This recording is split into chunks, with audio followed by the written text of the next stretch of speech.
I recently had the opportunity to spend time with one such powerful creative in our community, one whose work exemplifies all aspects of healing, learning, and acting. Reginald Dwayne Betts, Yale Law graduate, founder of Freedom Reads, poet, and acclaimed author. He walked me through the story and the physical space of his Hamden-based nonprofit, which is dedicated to installing libraries in prisons throughout this country. Dwayne is a 2021 MacArthur Fellow. He's an American poet, lawyer, and a prison reform advocate. And his story is a profound reminder of what opportunity can unlock, what hope can survive, and how one life, when we follow our gifts, rewrite our narratives, and invest in others, can open doors for so many more. That is the work. That is the vision, and you are why it's possible. So this evening, Dwayne will join me on the stage, first sharing some of his written word, and then in conversation. Now, I can't see, but I'm thinking he's out there. All right, so please join me in welcoming to the stage Reginald Dwayne Betts.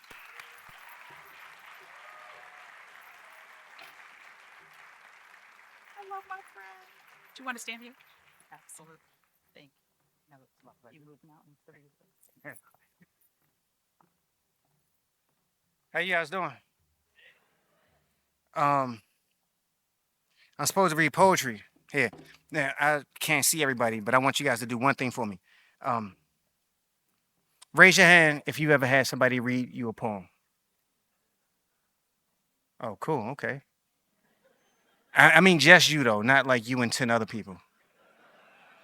Wow. Okay. I want you to know it's considerably less hands up now. Some of y'all were counting preschool, and I just feel like that's not fair. If you love poetry, read a poem to somebody. We live in this world and we go through all of these things that we'll be talking about here. But one of the things that we don't do enough of, I think, is share the simple gift of words with each other in a way that's not in a formal or public setting, but just happens because of the fact that we alive in this world together. So I'm gonna read one poem to start this off, and I'm gonna read this poem called Rings because I got a lot of rings.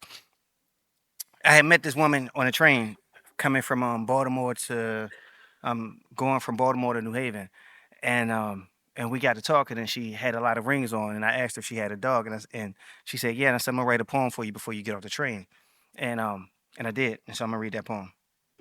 Actually, I'm not even gonna read that poem. I had a poem. I had a poem for the flight. I'm gonna read this one.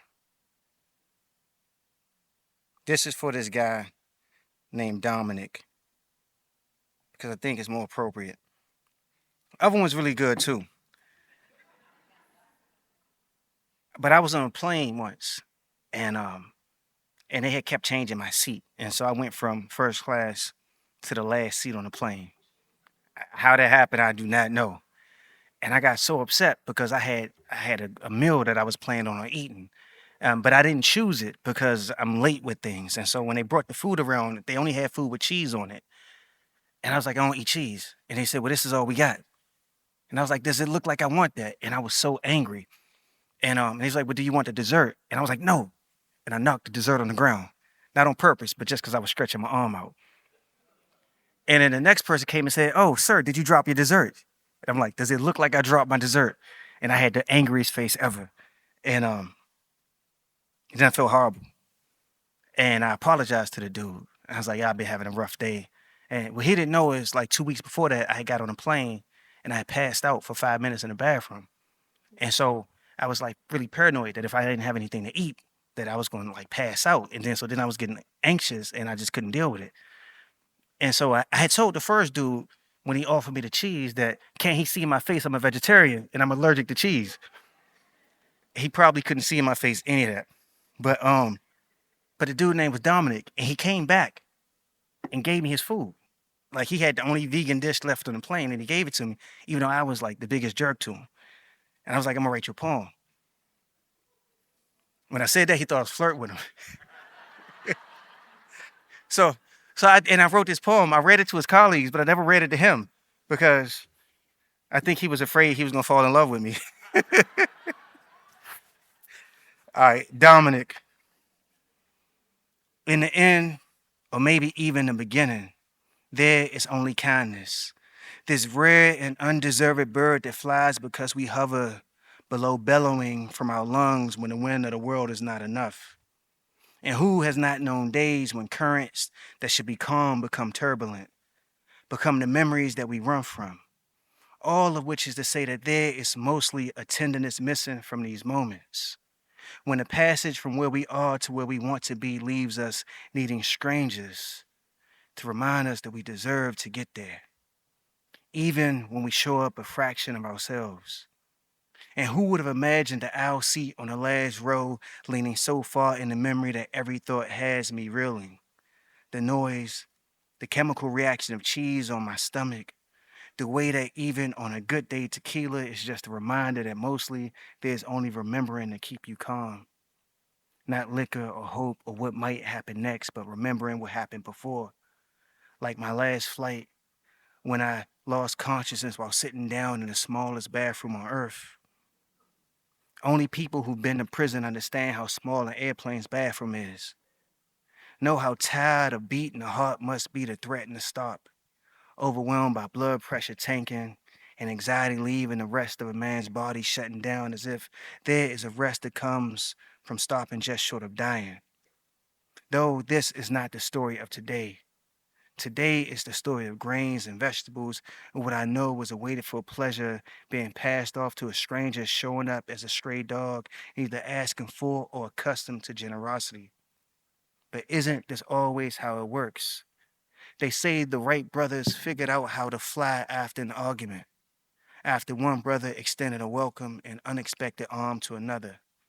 And maybe that's all flying has ever been about, hoping someone will catch you before you plummet. Thank you.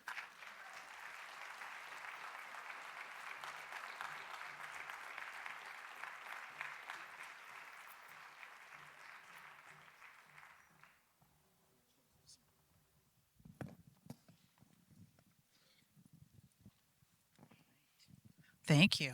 Thank you. Y'all give it up for Dwayne Betts.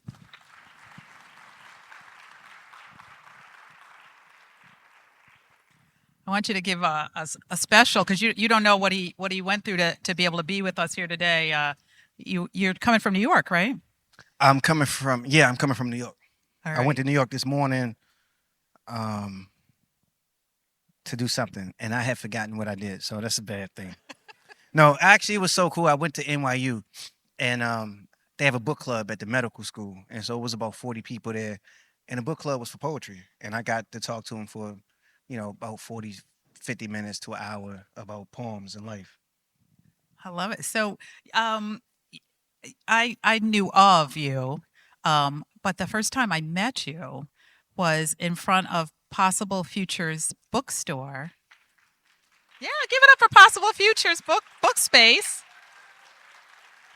But I'm When certain that you I said were something that was wildly inappropriate. no, when you were literally walking up to people and offering them a poem.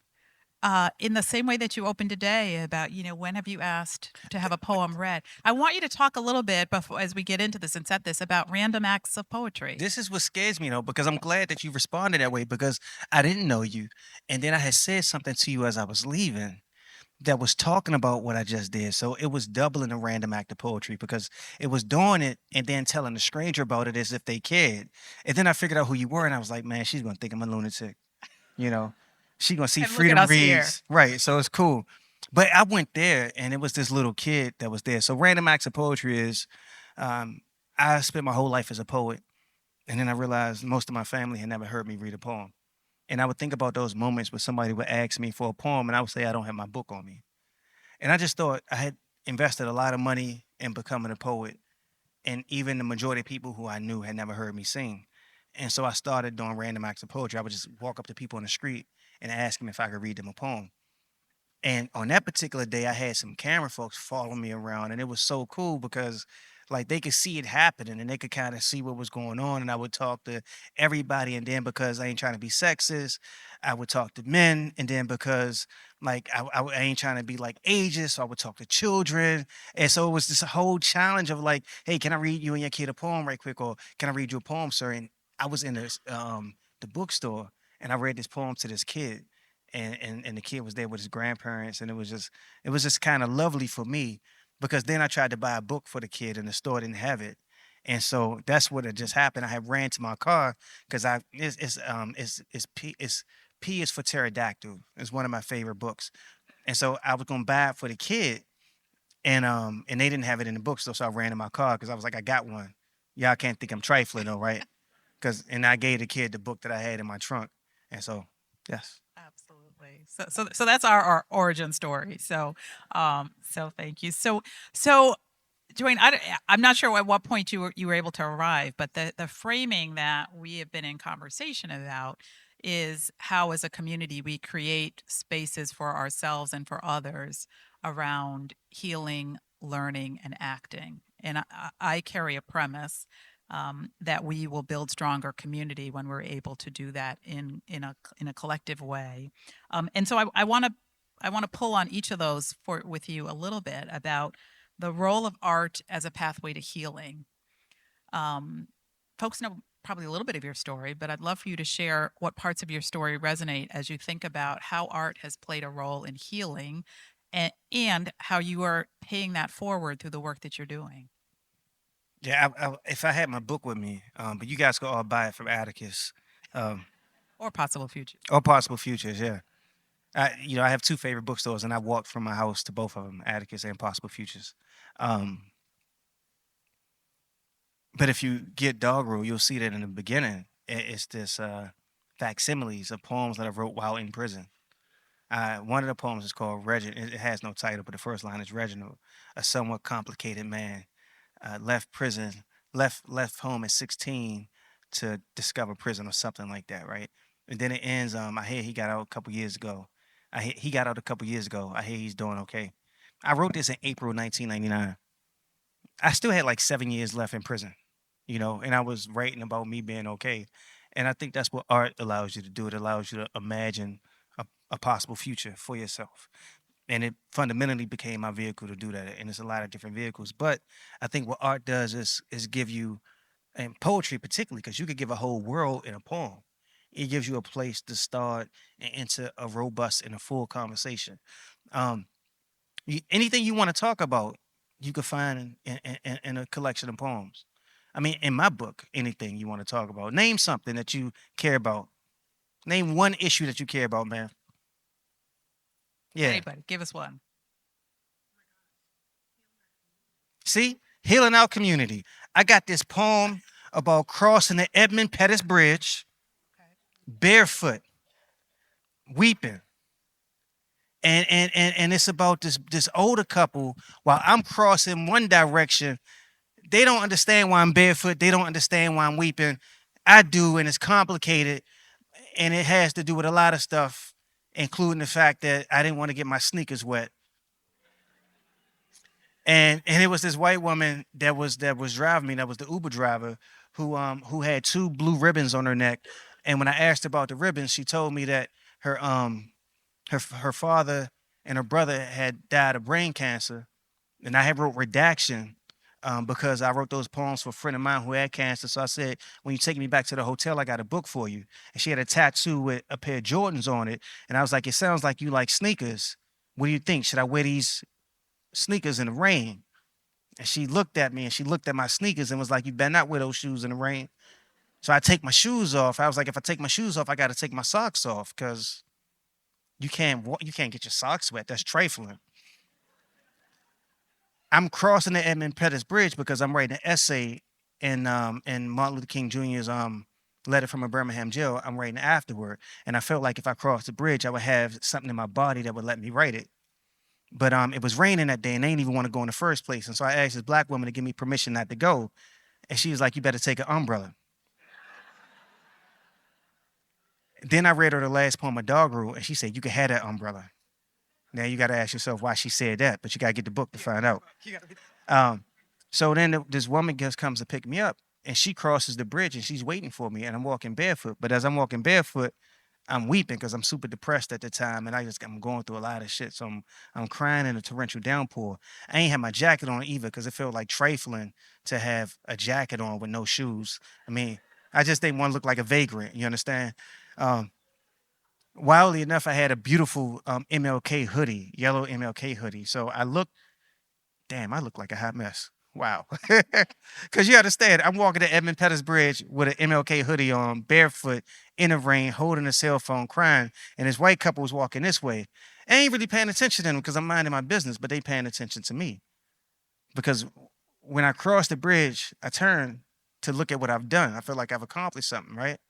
And I see them right behind me. And that's one of the poems in the book. And you know, and I think, how's that poem about healing? How is it about community? I've read it to a dude in Atticus, and he started crying. You know, and I think anytime you write something that could touch people in some kind of profound way like that, and I had promised that woman I would write her a poem. That's the last poem I wrote for my book. You know, I said I'm gonna write you a poem, and she was like, "No, you're not." And this is the lamest way to flirt ever. So part of you've already shared how you do some of your own healing through your writing. Clearly, you found that there was a connection for other folks who were serving time, who were behind the walls, who needed access to ways of learning, of expressing, of healing. Take us to the role of books and libraries for you personally, and why you are carrying that forward. I want them to know about Freedom But it's a Reads. kaleidoscope kind of effect too, though, right? And part of it, so I'm in prison. I'm 16 years old. I'm in solitary confinement, and they take all your books in the hole. I hear somebody ask for a book, and I realize that these guys have set up an underground library. And the only rule is that if you have a book and somebody asks for one, then you send it to them. You don't ask their name. You don't ask what cell they're in. So I call out, hey, somebody send me a book, and I get The Black Poets by Dudley Randall. I read The Black Poets, and I'm astonished. I had already committed to being a writer because I just wanted to own something other than being a convict. And so I already committed to being a writer, but I never imagined being a poet. But I read the work of Etheridge Knight, who was locked up. And in reading his work, I began to recognize that as a poet, I could be a historian. As a poet, I could be a world maker. As a poet, you know, I could explore not just my life, but the lives of everybody around me. And I could do it in 20 lines. And it wouldn't take my whole life. But I also realized how precious literature was. You know, the next prison I went to, this guy said, "Yo, you look like a poet." What does that even mean? And then he says, "I think you like this book." And it's Every Shed I Ain't Sleep, which is how I discovered Elizabeth Alexander, who is now the president of the Mellon Foundation, but has been a poet that I've long admired, has been a teacher of mine, and a supporter of mine. And I worked with her when she was at Ford on a project, and she was the first funder of the Million Book Project, which is now Freedom Reads. So like a lot of these things happened because of the discovery of a book. So when somebody said to me, for people in prison, if money wasn't an issue, what would you do? I said, we put 1 million people in prison. I would put millions of books in the prison. And you know, but I should say this though. When I moved here in 2013 to go to law school, to go to Yale Law School, and I've stayed and I've coached basketball. My youngest is 14. I've coached from the time he was 5 to the time he was 12. I coached in the Hampton Regional Youth Basketball League. I coached in the Farnham League. I coached in some other league that they had at one of these middle schools. I consistently coached for 8 years straight. I feel like I've been like an active member and participant in this community. And I did it with a Yale law degree. And I did it without having a job because I couldn't get the kind of job that I imagined was commensurate with the student loans that they had me pay back. Okay.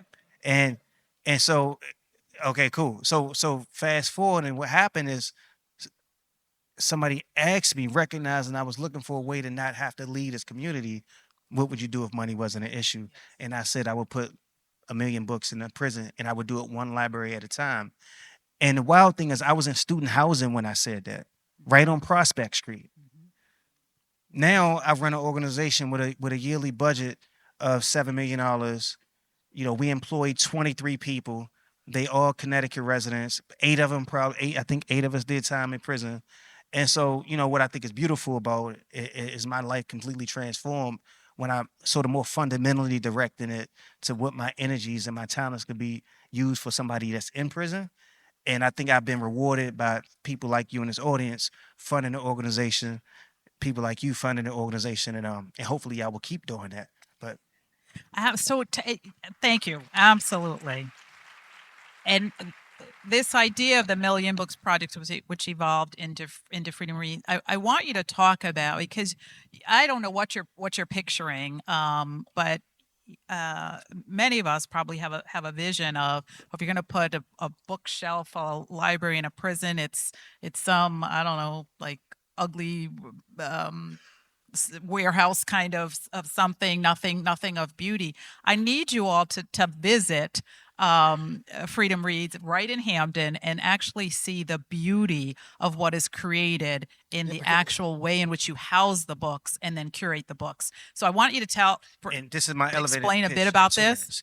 So still, you say, how much money is this going to cost? I just made up a number, $5 million, and now you got to work backwards from that. I figured if I would have said something like a couple 100,000, I don't have an organization that I could build my life around. I have a project, so I just made up a number that felt like it would suffice for putting 1 million books into a prison, plus the attendant furniture. But then when we say, well, what is it, a library? How do you make it a library? I realized that it's based on transforming what the books look like by where they're housed. And so we decided to use wood because I never saw a tree when I was in prison, let alone any wood within the prisons. So we decided to use wood, and we decided to make it curved. I was working with Mass Design, some architects out of Boston. We decided to make it curved, following Martin Luther King's admonishment that the moral arc of the universe is long, but it bends towards justice. And then we decided to make the books accessible on each side because anytime something came in our way as a challenge, as a constraint, I wanted to turn it into something that would help us add beauty. So when they said that, they didn't want us to put it up against the wall, I decided we would put it in space.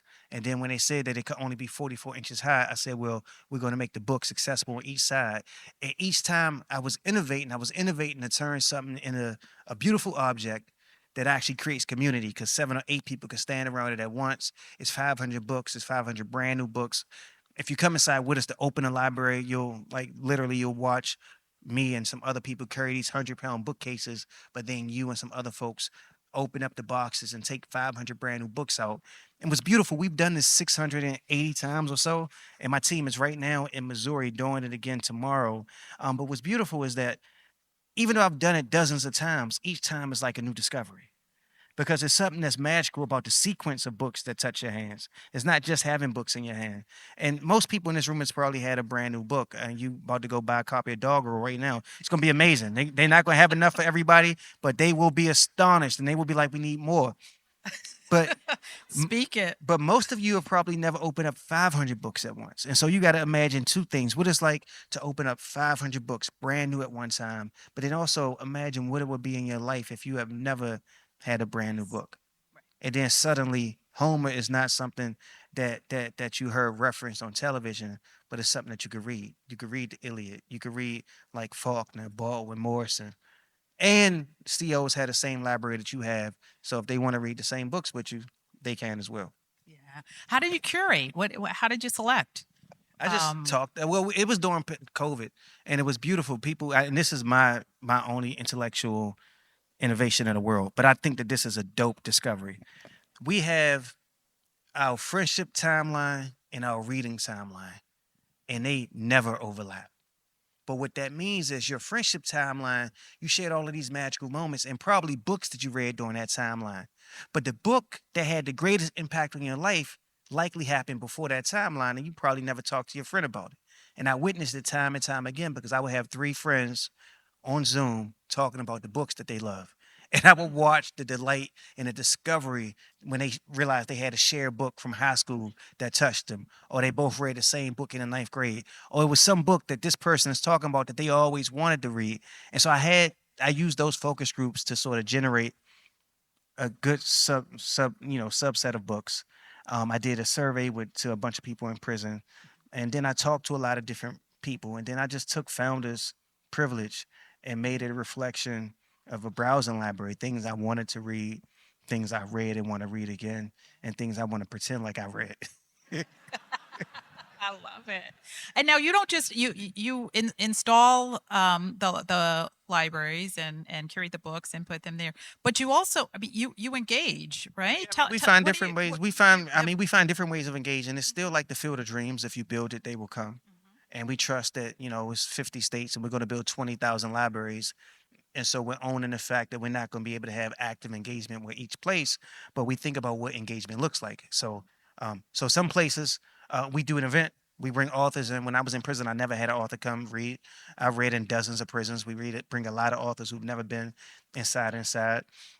We write people back when they write us. We make sure that they have access to our newsletters. Sometimes they publish with us. They write for our newsletter, and we had this thing called the Inside Literary Prize, which is basically we take a year from the National Book Award. I think this year we're doing 2024.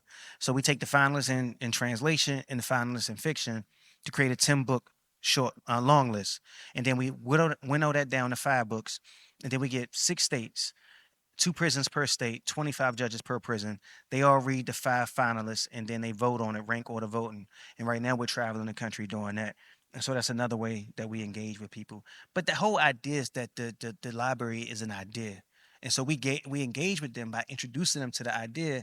And we know how powerful it is because we've come back. We were just at Logan, a prison in Illinois, and we just went back, after like 3 years, and they still remembered us. They still remembered me. They were still beefing like, "Yo, why it take you so long to come back?" And I was like, Oh, I you know, I don't know how many of you all read the New York Times, but if you didn't go back, was it this past weekend?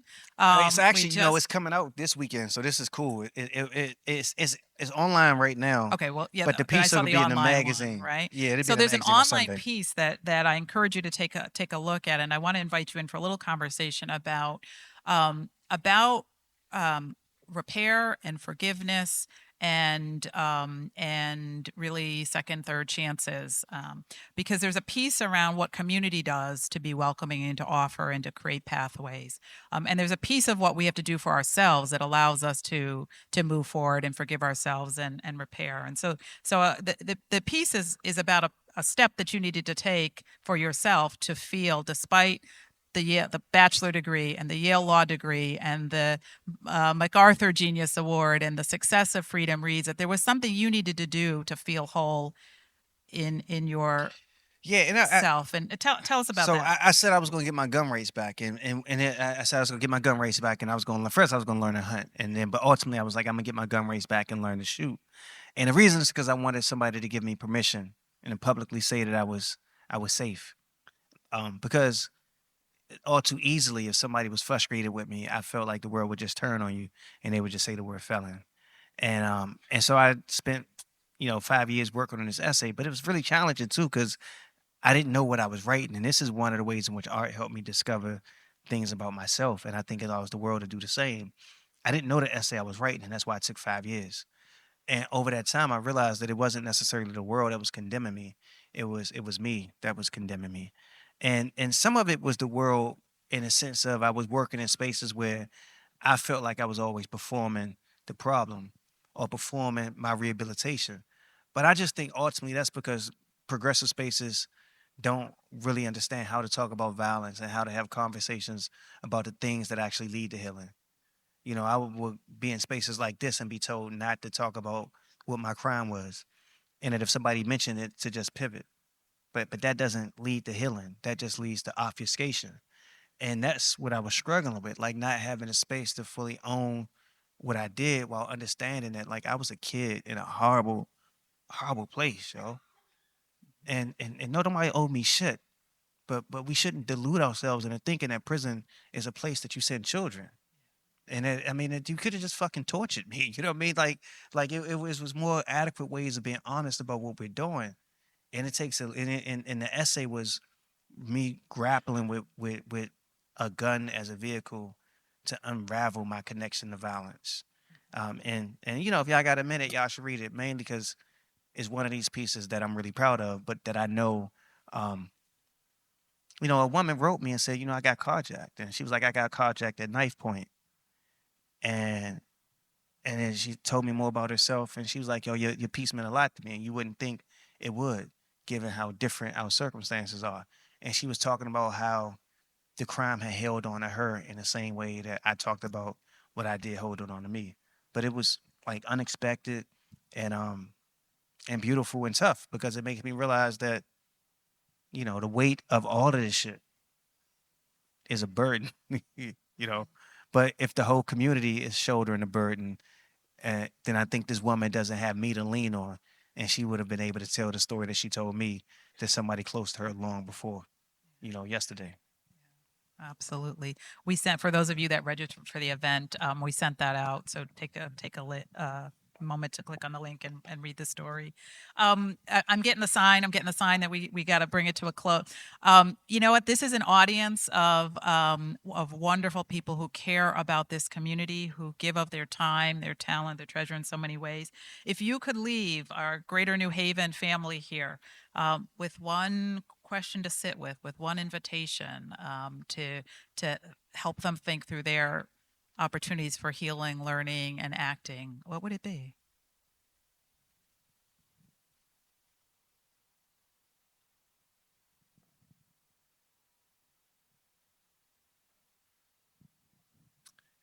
I would say,